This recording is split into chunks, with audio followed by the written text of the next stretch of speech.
ಇತ್ತೀಚೆಗಷ್ಟೇ heart lamp ಅನ್ನುವ ತಮ್ಮ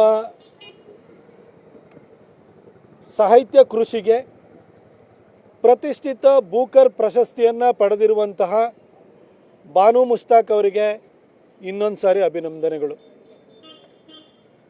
ನೀವು ಈ ಒಂದು ಪ್ರತಿಷ್ಠಿತ ಪ್ರಶಸ್ತಿಯನ್ನು ಪುರಸ್ಕಾರವನ್ನು ಪಡೆದಿರುವಂತಹ ಮೊದಲ ಕನ್ನಡತಿಯಾಗಿದ್ದೀರಿ. ಖಂಡಿತ ನಮಗೆ ಬಹಳಷ್ಟು ಇದ್ರ ಬಗ್ಗೆ ಹೆಮ್ಮೆ ಇದೆ. ನಿಮ್ಮನ್ನು ರಾಜ್ಯ ಸರ್ಕಾರ ನಾಡ ಹಬ್ಬವಾಗಿರುವಂಥ ದಸರಾದ ಉದ್ಘಾಟನೆಗೆ ಇನ್ವೈಟ್ ಮಾಡಿದೆ. ನೀವು ಕೂಡ ಒಪ್ಕೊಂಡಿದ್ದೀರಿ. ನೀವು ಮುಸಲ್ಮಾನರು ಅನ್ನೋ ಕಾರಣಕ್ಕೆ ಖಂಡಿತ ನಾನು ಅಪಸ್ವರ ಎತ್ತುತ್ತಾ ಇಲ್ಲ. ನಿಮ್ಮ ಸಾಧನೆ ಬಗ್ಗೆ ನಮಗೂ ಗೌರವ ಇದೆ. ಸಾಹಿತ್ಯದಲ್ಲಿ ನಿಮ್ಮದೇ ಆದಂಥ ಅಲ್ಪ ಸ್ವಲ್ಪ ಕೃಷಿಯನ್ನು ಮಾಡಿದ್ದೀರಿ. ಬೂಕರ ಪ್ರಶಸ್ತಿನೂ ಕೂಡ ನಿಮಗೆ ಬಂದಿದೆ. ಅದರ ಬಗ್ಗೆ ಇಡೀ ರಾಜ್ಯದ ಜನತೆಗೆ, ಭಾರತೀಯರು ಎಲ್ಲರಿಗೂ ಕೂಡ ಹೆಮ್ಮೆ, ಗೌರವ, ಪ್ರೀತಿ ಎಲ್ಲ ಇದೆ. ಆದರೆ ಇದು ಈ ದಸರಾ ಅನ್ನುವ ನಾಡಹಬ್ಬ ಏನಿದೆಯಲ್ಲ, ಇದು ಜಾತ್ಯತೀತತೆಯ ಪ್ರತೀಕ ಅಲ್ಲ. ಇದೊಂದು ಧಾರ್ಮಿಕ ಆಚರಣೆ.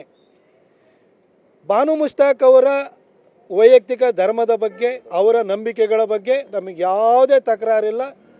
ಅದು ನಿಮ್ಮ ವೈಯಕ್ತಿಕ ವಿಚಾರ. ಅದರ ಬಗ್ಗೆ ನಾವು ಕೂಡ ಗೌರವವನ್ನು ಇಟ್ಕೊಂಡಿದ್ವಿ. ಆದರೆ ದಸರಾ ಅನ್ನೋದು ಮಾತ್ರ ಸಂಪೂರ್ಣವಾಗಿ 100% ಇದು ಧಾರ್ಮಿಕತೆಯ ಪ್ರತೀಕ. ಇದು ನಮ್ಮ ಹಬ್ಬ.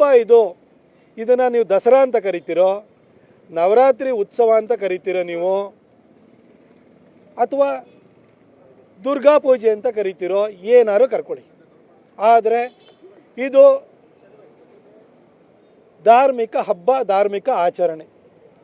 ಹೇಳಿ ಕೇಳಿ ನಮ್ಮ ಮೈಸೂರಿನ ಯದುವಂಶ ವಿಜಯನಗರ ಸಾಮ್ರಾಜ್ಯದ ಪತನದ ನಂತರ ಶ್ರೀರಂಗಪಟ್ಟಣದಲ್ಲಿ ಸಾಮ್ರಾಜ್ಯವನ್ನು ಸ್ಥಾಪನೆ ಮಾಡಿ ಆ ಪರಂಪರೆಯನ್ನು ಮುಂದುವರಿಸ್ಕೊಂಡು ಬಂದಿದೆ. ಇವತ್ತು ಕೂಡ ಅರಮನೆಯಲ್ಲಿ ಶಾಸ್ತ್ರೋಕ್ತವಾಗಿ ಎಲ್ಲ ವಿಧಿವಿಧಾನಗಳು ನಡೆಯುತ್ತೆ. ಇವತ್ತು ಡೆಮೊಕ್ರೆಟಿಕ್ ಸೆಟಪ್ ಬಂದಿರೋದ್ರಿಂದ ಈ ಸಾರ್ವಜನಿಕ ಆಚರಣೆಯನ್ನು ಸರ್ಕಾರ ತನ್ನ ಸುಪರ್ದಿಗೆ ತೆಗೆದುಕೊಂಡಿದೆ ಹೊರತು ಇದು ಸೆಕ್ಯುಲರಿಸಮ್ ಪ್ರತೀಕವಲ್ಲ. ಇದು ಧಾರ್ಮಿಕ ಆಚರಣೆ. ತಾಯಿ ಚಾಮುಂಡಿ ಬೆಟ್ಟಕ್ಕೆ ಹೋಗಿ ಅಲ್ಲಿ ಪುಷ್ಪಾರ್ಚನೆಯನ್ನು ಮಾಡಿ, ಅಲ್ಲಿ ಪೂಜೆಯನ್ನು ಮಾಡಿ, ಆರತಿಯನ್ನು ಮಾಡಿ ವಿದ್ಯುಕ್ತವಾಗಿ ದಸರಾ ಆಚರಣೆ ಪ್ರಾರಂಭವಾಗುತ್ತೆ. ಬಾನು ಮುಷ್ತಾಕ್ ಅವರಿಗೆ ತಾಯಿ ಚಾಮುಂಡಿ ಮೇಲೆ ನಂಬಿಕೆ ಇದೆಯಾ? ನಮ್ಮ ಆಚರಣೆಗಳನ್ನು ಅವರು ಪಾಲಿಸ್ತಾ ಬಂದಿದ್ದಾರಾ? ಈ ಒಂದು ದಸರಾ ಆಚರಣೆಗೆ ಅವರನ್ನು ನೀವು ಉದ್ಘಾಟನೆಗೆ ಕರೆಯೋದಾದರೆ ಅವರು ಇಲ್ಲಿವರೆಗೂ ಕೂಡ ತಾಯಿ ಚಾಮುಂಡಿಯ ತಾನು ಭಕ್ತೆಯಾಗಿದ್ದೀನಿ ಅನ್ನೋದನ್ನು ಎಲ್ಲಾದರೂ ತೋರಿಸ್ಪಡಿಸ್ಕೊಂಡಿದ್ದಾರಾ? ಹಾಗಾದರೆ ಯಾಕಾಗಿ ಕರಿತಾ ಇದ್ದೀರಿ? ಇದು ಮೈಸೂರು ಮಹಾರಾಜರು ಪ್ರಾರಂಭ ಮಾಡಿರುವಂತಹ ಅಥವಾ ವಿಜಯನಗರ ಸಾಮ್ರಾಜ್ಯದ ಪತನದ ನಂತರ ಮುಂದುವರಿಸ್ಕೊಂಡು ಬಂದಿರುವಂತಹ ಒಂದು ಆಚರಣೆ ಆಗಿದೆ. ಅಧಿದೇವತೆ ತಾಯಿ ಚಾಮುಂಡೇಶ್ವರಿ. ಈ ಭಕ್ತಿ ಭಾವದಿಂದ ಮಾಡುವಂಥ ಆಚರಣೆ ಇದೇನು ಹೋಗ್ಬಿಟ್ಟು ಸರ್ಕಾರಿ ಕಾರ್ಯಕ್ರಮಗಳು ಅಥವಾ ಪೊಲಿಟಿಷಿಯನ್ಸ್ ಜಾತ್ರೆ ಥರ ಹೋಗಿ ಟೇಪ್ ಒಟ್ಟು ಮಾಡುವಂಥ ಕಾರ್ಯಕ್ರಮ ಅಲ್ಲ. ಇದು ತಾಯಿ ಚಾಮುಂಡಿ ಮೇಲೆ ಅಚಲವಾದಂತಹ ನಂಬಿಕೆ, ವಿಶ್ವಾಸವನ್ನು ಪ್ರಕಟ ಮಾಡುವಂತಹ, ನಮ್ಮ ಭಕ್ತಿ ಭಾವವನ್ನು ತೋರ್ಪಡಿಸುವಂತಹ ಒಂದು ಆಚರಣೆಯಾಗಿದೆ. ಇದಕ್ಕೆ ಬಾನು ಮುಷ್ತಾಕ್ ಅವರು ಸೂಕ್ತವಾದ ವ್ಯಕ್ತಿ ಆಗ್ತಾರಾ? ಅದು ಪ್ರಶ್ನೆಯಾಗಿದೆ. ಬಾನು ಮುಷ್ತಾಕ್ ಅವರಿಗೆ ಮುಂದಿನ ಸಾಹಿತ್ಯ ಸಮ್ಮೇಳನ ಏನಿದೆ, ಅಖಿಲ ಭಾರತ ಸಾಹಿತ್ಯ ಸಮ್ಮೇಳನ ಯಾವತ್ತು ನಡೆಯುತ್ತೆ ಅಲ್ಲಿ ಕರೆದು ಅವ್ರನ್ನ ಚೇರ್ಮನ್ ಮಾಡಿ, ಅದಕ್ಕೆ ಅಧ್ಯಕ್ಷರನ್ನಾಗಿ ಮಾಡಿ ಅಪಾರವಾದಂಥ ಗೌರವವನ್ನು ಕೊಡಿ. ಅದಕ್ಕೆ ಸೂಕ್ತ ವ್ಯಕ್ತಿಯವರು. ಸಾಹಿತ್ಯ ಕ್ಷೇತ್ರದಲ್ಲಿ ಅವರು ಬೂಕರ್ ಪ್ರಶಸ್ತಿಯನ್ನು ಪಡ್ಕೊಂಡಿದ್ದಾರೆ. ಆದರೆ ಧಾರ್ಮಿಕ ಆಚರಣೆಗೂ ಬಾನು ಮುಷ್ತಾಕ್ ಅವರನ್ನು ಕರೆಯೋದಕ್ಕೂ ಏನು ಸಂಬಂಧ ಇದೆ ಸಿದ್ದರಾಮಯ್ಯನವರೇ?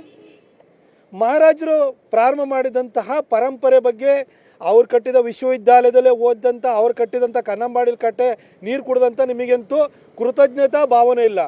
ಆದರೆ ಅವರ ಯಾವ ಪರಂಪರೆನ ಹಾಕೊಡಿಲ್ಲ. ಪರಂಪರೆನ ಯಾಕೆ ಸರ್ ಹೊಡೆಯೋಕ್ಕೆ ಹೋಗ್ತಿದ್ರಿ? ಹಿಂದೆ ಬರಗೂರು ರಾಮಚಂದ್ರಪ್ಪ ಅವ್ರನ್ನ ನೀವು ಮೊದಲನೇ ಸಾರಿ ಮುಖ್ಯಮಂತ್ರಿ ಆದಾಗ ಕರೆದಿದ್ರಿ. ಆ ವಯ್ಯ ಇಲ್ಲಿಗೆ ಬಂದು ನಾನು ದೇವಸ್ಥಾನದ ಒಳಗಡೆ ಹೋಗಲ್ಲ, ನಾನು ದೀಪ ಹಚ್ಚಲ್ಲ ಅಂತಂದರು. ಯಾಕಪ್ಪ ಬಂದರೆ ಇಲ್ಲಿಗೆ? ಇಂಥವ್ರು ನೀವು ಯಾಕೆ ಕರಿತೀರಿ ಸಿದ್ದರಾಮಯ್ಯ ಸಾಹೇಬ್ರೆ? ಈ ಥರ ನಮ್ಮ ಹಿಂದೂ ಆಚರಣೆಗಳು, ಹಿಂದೂ ನಂಬಿಕೆಗಳ ವಿರೋಧಿಗಳನ್ನೇ ಯಾಕೆ ಕರಿತೀರಿ ನೀವು? ಸದಾ ಹಿಂದೂ ಧರ್ಮದ ಆಚರಣೆಗಳ ಬಗ್ಗೆ, ಹಿಂದೂ ಸಂಸ್ಕೃತಿ ಬಗ್ಗೆ ತುಚ್ಛವಾಗಿ ಮಾತಾಡ್ತಿದ್ದಂಥ ಗಿರೀಶ್ ಕಾರ್ನಾಡನ್ನು ನೀವು ಕರೆದ್ರಿ. ನೀವು ಇವಾಗ ಬಾನು ಮುಷ್ತಾಕ್ ಅವ್ರನ್ನ ಕರಿತಾ ಇದ್ದೀರಿ. ಅದ್ರ ಜೊತೆಗೆ ಮಹಿಷ ದಸರಾ ಅಂತೇಳಿ ಅನಿಷ್ಟವನ್ನು ಹುಟ್ಟು ಹಾಕಿದಂಥ ಹಿನ್ನೆಲೆ ನಿಮಗೆ ಇರುವಂಥದ್ದು, ಆ ಪರಂಪರೆನ ಹುಟ್ಟು ಹಾಕಿದವರು ನೀವು. ಅಂದರೆ ಮಹಾರಾಜರ ಮೇಲೆ ಏನು ಬಹಳ ದ್ವೇಷ ಇದೆಯಲ್ಲ, ಅದನ್ನು ಈ ರೀತಿ ಎಲ್ಲ ತೋರ್ತಾ ಅವ್ರ ಪರಂಪರೆನೆಲ್ಲ ಹೊಡಿಬೇಕು ಅಂತ ಹೊರಟಿದ್ದೀರ ಸಿದ್ದರಾಮಯ್ಯನವರೇ. ಯಾಕಾಗಿ ಸರ್ ಇದನ್ನು ಮಾಡ್ತೀರಿ? ನಮ್ಮ ಸರ್ಕಾರನೂ ನೀವು ಬರೋದಕ್ಕಿಂತ ಮೊದಲಿತ್ತು. ನಾವು ಕೋವಿಡ್ ಸಂದರ್ಭದಲ್ಲಿ ಜನರ ಸೇವೆಯನ್ನು ಮಾಡಿದಂಥ ಡಾಕ್ಟರ್ ಮಂಜುನಾಥ್ ಅವ್ರನ್ನ ಕರೆದು, ನಾವು ಇಡೀ ಮೈಸೂರನ್ನು ಕೂಡ ಒಳ್ಳೆ ವ್ಯಕ್ತಿನ ಕರೆದಿದ್ರಿ ಅಂತೇಳಿ ಹೇಳ್ಬಿಟ್ಟು ಹೆಮ್ಮೆಯಿಂದ ಅದನ್ನು ನೋಡ್ತು. SM ಕೃಷ್ಣ ಅವ್ರನ್ನ ಕರೆದು ಮೈಸೂರಿನಲ್ಲಿ ರಿಂಗ್ ರೋಡ್ ಮಾಡಿದವರು ಯಾರು? ಮೈಸೂರಿಗೆ ಫಸ್ಟು ಬೆಂಗಳೂರಿಂದ ಮೈಸೂರಿಗೆ 4 ಲೈನ್ ಹೈವೇ ಮಾಡಿದಂಥವ್ರು ಅವರು. ಇಲ್ಲಿ ಇನ್ಫೋಸಿಸ್ ಬರಲಿಕ್ಕೆ ಕಾರಣೀಭೂತರಾದಂಥವ್ರು ಅವರು. ಅಷ್ಟು ದೊಡ್ಡ ಕಾಂಟ್ರಿಬ್ಯೂಷನ್ ಕೊಟ್ಟಿರುವಂಥ ವ್ಯಕ್ತಿ. ಹಾಗೂ ಇಡೀ ರಾಜ್ಯನೇ ಅವ್ರ ಬಗ್ಗೆ ಹೆಮ್ಮೆಯಿಂದ ನೋಡುತ್ತೆ. ಇವತ್ತು ರಾಜ್ಯದ ಆದಾಯ ಎಷ್ಟೆಲ್ಲ ಬಂದಿದ್ರೆ, IT ಸೆಕ್ಟರ್ಗೆ ಟ್ಯಾಕ್ಸ್ ಹಾಲಿಡೇ ಕೊಟ್ಟು ರೆವಿನ್ಯೂ ಜಾಸ್ತಿ ಮಾಡಿದರೆ SM ಕೃಷ್ಣ ಸಾಹೇಬರು. ಅಂಥವ್ರನ್ನ ಕರೆದಾಗ ಜನ ಖುಷಿಪಟ್ಟರು. ಇನ್ನು SL ಭೈರಪ್ಪನವ್ರನ್ನ ಕರೆದ್ರು. ಅವರು ಸಾಹಿತ್ಯ ಕ್ಷೇತ್ರದ ದಿಗ್ಗಜ. ನೀವು ಈ ಬಾನು ಮುಷ್ತಾಕ್ ಅವ್ರನ್ನೆಲ್ಲ ಕಂಪೇರ್ ಮಾಡೋಕ್ಕಾಗಲ್ಲ. ಅವರು ಸರಸ್ವತಿ ಪುತ್ರ. ಅವ್ರಿಗೆ ಸರಸ್ವತಿ ಸಮ್ಮಾನ ಕೂಡ ಬಂದಿರೋದು ಮಾತ್ರ ಅಲ್ಲ, ಅಪಾರ ಸಂಖ್ಯೆಯ ಓದುಗರನ್ನಿರುವಂಥವ್ರು ಮೈಸೂರಿನಲ್ಲಿ ಬಂದು ಮೈಸೂರು ವಿಶ್ವವಿದ್ಯಾಲಯದಲ್ಲಿದ್ದು ಮೈಸೂರಿನ ನೆಲೆ ಇದ್ದು ಅವರು ಈ ಊರಿಗೆ ಒಳ್ಳೆಯದನ್ನೇ ಮಾಡಿದಂಥವ್ರು, ಸಾಹಿತ್ಯ ಕ್ಷೇತ್ರಕ್ಕೆ ದೊಡ್ಡ ಕೊಡುಗೆಯನ್ನು ಕೊಟ್ಟಿರೋ ಅಂಥ ವ್ಯಕ್ತಿಯನ್ನು ನಾವು ಧರ್ಮದಲ್ಲಿ ನಂಬಿಕೆ ಇಟ್ಕೊಂಡಿರೋಂಥ ವ್ಯಕ್ತಿಯನ್ನು ನಾವು ಕರೆದಿದ್ದು. ತದನಂತರ ಬುಡಕಟ್ಟು ಜನಾಂಗಕ್ಕೆ ಸೇರಿದಂಥ ದ್ರೌಪದಿ ಮುರ್ಮು ಅವರನ್ನು ನಾವು ಕರೆಸಿದ್ದು. ಆದರೆ ನೀವು ಯಾವ ಪರಂಪರೆ ಯಾಕೆ ಕೊಡ್ತಿದ್ದೀರಿ ಸರ್? ಇದು ನಿಮ್ಮ ಸೆಕ್ಯುಲರ್ ಕಾರ್ಯಕ್ರಮ ಅಲ್ಲ ಸಿದ್ದರಾಮಯ್ಯನವರೇ. ಇದು ಧಾರ್ಮಿಕ ಆಚರಣೆ. ಬಾನು ಮುಷ್ತಾಕ್ ಅವ್ರ ಬಗ್ಗೆ ನಮಗೆ ಯಾವುದೇ ಅಬದ್ಧದ ಭಾವನೆಗಳಿಲ್ಲ, ಅವ್ರ ಬಗ್ಗೆ ಹೆಮ್ಮೆ ಇದೆ. ಆದರೆ ದಸರಾದಂಥ ತಾಯಿ ಚಾಮುಂಡಿಯನ್ನು ಆರಾಧನೆ ಮಾಡುವಂತಹ ಆಚರಣೆಯ ಉದ್ಘಾಟನೆಗೆ ಕರೆಯುವಂಥದ್ದು ಸೂಕ್ತನಾ? ದಯವಿಟ್ಟು ಮರುಚಿಂತನೆಯನ್ನು ಮಾಡಿ. ಇದು ಹಿಂದೂ ಆಚರಣೆನಾ ಅಥವಾ ಇದು ಸೆಕ್ಯುಲರ್ ಆಚರಣೆನಾ? ದಯವಿಟ್ಟು ಹೇಳಿ. ಇದು ಹಿಂದೂ ಆಚರಣೆ ಆದಮೇಲೆ ಹಿಂದೂ ಧರ್ಮದಲ್ಲಿ ನಂಬಿಕೆ ಇರಬೇಕು, ಈ ಆಚರಣೆಯಲ್ಲಿ ನಂಬಿಕೆ ಇರಬೇಕು. ಈಗ ಬಾನು ಮುಷ್ತಾಕ್ ಅವರು ಮುಸಲ್ಮಾನ ಧರ್ಮಕ್ಕೆ ಸೇರಿದಂಥವ್ರು. ಅಲ್ಲಾಹುನ ಬಿಟ್ಟರೆ ಬೇರೆ ಯಾರು ಕೂಡ ಪೂಜೆಗೆ ಭಾಜನರಲ್ಲ ಅಂತ ಅವ್ರ ಧರ್ಮ ಹೇಳುತ್ತೆ. ಈಗ ಅವ್ರ ತಾಯಿ ಚಾಮುಂಡಿಯ ಪೂಜೆಯನ್ನು ಇಲ್ಲಿ ಮಾಡ್ತು ಅಂದರೆ ಅವ್ರ ಧರ್ಮಕ್ಕೆ ವಿರುದ್ಧ ಆಗಲ್ವಾ? ಅದನ್ನು ಮಾಡ್ತಾರಂತ ಹೇಳಿ.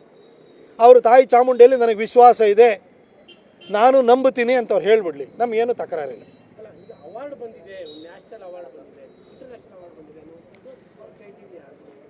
ಈ ಸಾರಿ ಸಿನಿಮಾ ಕ್ಷೇತ್ರದಲ್ಲಿ ಕಾಂತಾರದಂಥ ಒಂದು ಅದ್ಭುತ ಮೂವಿಯನ್ನು ಮಾಡಿದಂತಹ ರಿಷಬ್ ಶೆಟ್ಟರಿಗೆ ನ್ಯಾಷನಲ್ ಅವಾರ್ಡ್ ಬಂದಿದೆ, ಬೆಸ್ಟ್ ಆ್ಯಕ್ಟರ್ ಅಂತ ಅವಾರ್ಡ್ ಬಂದಿದೆ. ಕರಿತೀರಾ? ಸಾಹಿತ್ಯ ಕ್ಷೇತ್ರದಲ್ಲಿ ಬೂಕರ್ ಅವಾರ್ಡ್ ಇವ್ರಿಗೆ ಬಂದಿದೆ. ಅದಕ್ಕೂ ಈ ದಸರಾಕ್ಕೆ ಸಂಬಂಧಪಟ್ಟಂಗೆ ಸಂಬಂಧ ಏನಿದೆ? ಯಾವುದೋ ಕ್ಷೇತ್ರದಲ್ಲಿ ಯಾವುದೊಂದು ಪ್ರಶಸ್ತಿ ಬರುತ್ತೆ. ಪ್ರಶಸ್ತಿ ಬಂದವರನ್ನೆಲ್ಲ ನೀವು ಈ ಧಾರ್ಮಿಕ ಆಚರಣೆಯ ಉದ್ಘಾಟನೆಗೆ ಕರಿತೀರಾ? ಹಂಗೆ ನೋಡಿದರೆ ಹಿಂದೂ ಧರ್ಮದ ನಂಬಿಕೆಗಳಿಗೆ ಪೂರಕವಾದಂಥ ಸಿನಿಮಾವನ್ನು ಕೊಟ್ಟಂಥವರು ರಿಷಬ್ ಶೆಟ್ಟಿ. ಅವರೇ ಆ್ಯಕ್ಟ್ರು, ಅವರೇ ಡೈರೆಕ್ಟ್ರು, ಅವರಿಗೆ ಬೆಸ್ಟ್ ಆ್ಯಕ್ಟರ್ ಅವಾರ್ಡ್ ಬಂದಿದೆ. ಕರೀರಿ ಹಂಗಾದ್ರೆ ಅವರನ್ನು. ಅವ್ರ ಧರ್ಮಕ್ಕೆ ಪೂರಕವಾದಂತಹ ಸಿನಿಮಾವನ್ನು ಮಾಡಿದ್ದಾರೆ, ಅವ್ರನ್ನ ಕರೆಯಲ್ಲ ಹಾಗಾದರೆ?